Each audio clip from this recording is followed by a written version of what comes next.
We got a whole lot of new money though. Okay. Raindrops. What is up, Team Colossus? We're back at you again with the how-to series. We're going to be doing a common exercise, the leg press. I'm sure a lot of you think you know how to do it, but I promise you, you will learn something new from this video. There'll be some great takeaways, so be sure to smash that like button. Let's dive into it. The leg press is an amazing mass building exercise because you can load a ton of weight in a safe position where you don't have to worry about being crushed or necessarily failing. It's got amazing fail safes, as most of them have a lever you can open and close with. However, a lot of people do it wrong. They'll really overload themselves. They'll push themselves past an actual working motion where they're getting full range of motion reps.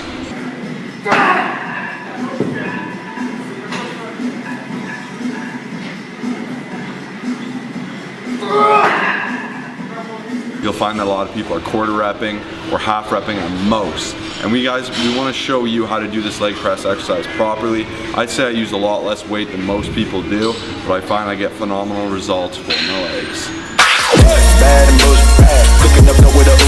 Mistake number one is range of motion. This might seem obvious, but we're going to show you some cool ways where you can actually get a better range of motion. So one issue I commonly find are people hunching forward, boxing themselves with their elbows towards their knees, and that's really inhibiting how low your legs can go. Within that, if you're leaning forward, you're once again kind of taking away from that. You're curving your spine, you're taking it out of this strong loaded position. So what I like to do is, you can see me doing here, I'll load my spine, I'll actually put my hands behind my head, and I find this opens up my chest and leads me back to focus on using the driving force from my legs. So now you can see I can lower it to the correct range of motion for me, which is a full contraction of the hamstring. You'll really feel it pushed in and balled up, not to where my lower back is lifting off the bench, but to where it's completely compressed. Past that, you're going to extend forward. And as you guys can see here, I'm going to show you the differences between locking the knees and not locking the knees. If you're using a lot of weight, you want to make sure you are not locking your knees. Full range of motion does not entail locking your knees. However, it does entail a good lockout with a good contraction. You see at the top here on the correct side that I'm contracting my quadriceps in an effective way and really squeezing and once again focusing on mind muscle connection. On the other side, I'm doing it like an idiot. I'm going too fast, I'm straining my knees, and I'm going to be in a lot of pain down the road. Snap City. So common mistake number two in the leg press is that far too many people are actually driving through their toes rather than their heels. And the main issue here is that over time they're going to cause a lot of stress on their knee joints. On top of that, it's an extremely weak pressing position. A good way to combat this is by really focusing on driving strictly through the heels on the leg press. That's a great turnover to the squat to make sure that you really keep those heels nice and flat. You're in a strong pressing position, and if you really want to target your quads best, which is what this main exercise is for, you want to focus on literally just driving through the heels, keep your toes nice and flat, and you guys will develop huge quads and be able to press a large amount of weight.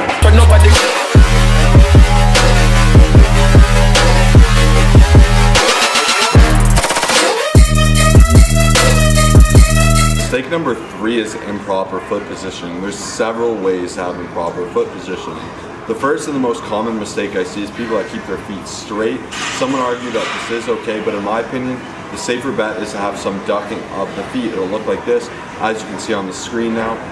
That ducking will open your hips ever so slightly, keep your knees angled outward, and prevent that knee buckling pain that can arise from straight legs. This is also more practical to replicate a squat, whether you are high bar or low bar, and that's something that you want to have a consistency of through and through. Same with that driving motion that Kyle just mentioned, driving through the heels. It's a lot easier to do when your feet are in a more natural position.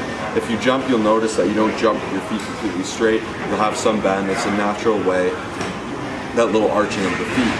Past that, some people put their feet way too high up, and it'll cause your butt to lift up, your spine to curl out, and that's something you want to avoid.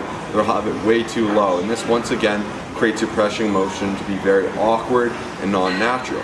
By positioning it in about a normal, you have to play with it to see what's right for you. For me, I'm a little bit higher than mid. I find that this is where I get the safest and most full range of motion, whereas some people will be a bit lower or higher. You have to play around with it and see what feels the most natural. Okay guys, so when executing a proper leg press, number one thing I like to do is I like to take this little thing, push it all the way back. We've already got it set up, but the reason I do this is because it allows me to open up more, get a full range of motion. But If you're a smaller person, I'd recommend kind of lifting it up a tiny bit more. And next thing we're gonna do is actually we're gonna focus on this little thing right here. Far too many people have it set up right to this top notch. This is gonna restrict your range of motion. This thing's gonna hit down here every single time, so we have it at the very bottom. And then you're gonna get into your little leg press, do the setup that we've already taught you guys. And then there's always gonna be a little lever on the side. Some of them you have to make sure to let go and push out. This one does it automatically. You set up, retract your scapula, get your rhomboids nice and tight, and then lift.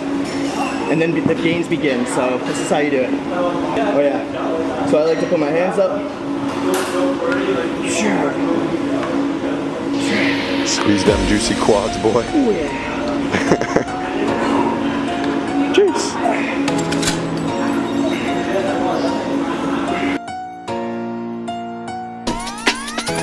Variation number 1, we're kicking it off with the narrow stance leg press. Now there's actually a common belief that keeping the feet together works the outer sweep, also known as the vastus lateralis. Unfortunately, to my knowledge, there is no scientific proof backing it up, but I assure you, you'll get a crazy quad pump.